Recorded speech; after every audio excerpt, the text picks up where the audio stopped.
আজকে তোমাদের দেখাবো উত্তর দিনাজপুর জেলার একটি পরিত্যক্ত রাজবাড়ির ইতিহাস সম্পর্কে, যেটি রয়েছে রায়গঞ্জের বাহিন এলাকায়। রায়গঞ্জ থেকে প্রায় 14 কিলোমিটার দূরে নাগর নদীর ধারে বাংলা বিহার সীমান্তে বাহিন রাজবাড়ি। অবিভক্ত বাংলাদেশের দিনাজপুরের জমিদার রুদ্রপ্রসাদ চৌধুরী জমিদারি ছিল যথাক্রমে বাহিন, কুমারজল, মাকড়া, মধুপুর সহ বিস্তীর্ণ এলাকায়। নাগর নদীর তীরে এই প্রাসাদ সহ অট্টালিকা তৈরি করেন, যার আনুমানিক বয়স প্রায় 400 বছর। এখানকার গ্রামবাসীদের সাথে কথা বলে জানা যায়, নামে রাজবাড়ি হলেও প্রকৃতপক্ষে এটি কিন্তু জমিদার বাড়ি। চুন সুরকি দিয়ে নির্মীয়মান দেওয়ালের ভাঁজে জমে থাকা ধুলো আজও প্রমাণ দেয় এই জমিদার বাড়ির রঙিন ইতিহাসের কথা।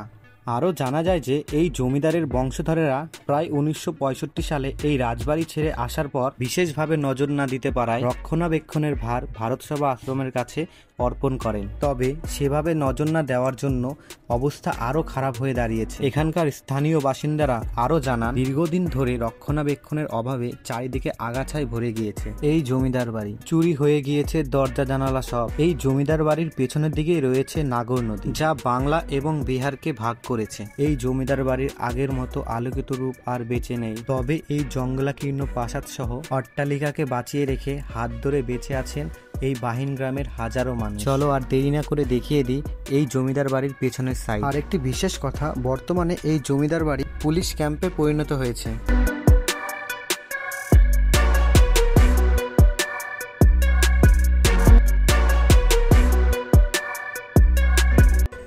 এটা দেখতে পাচ্ছ, এটা হচ্ছে এখানকার ব্যাক সাইড।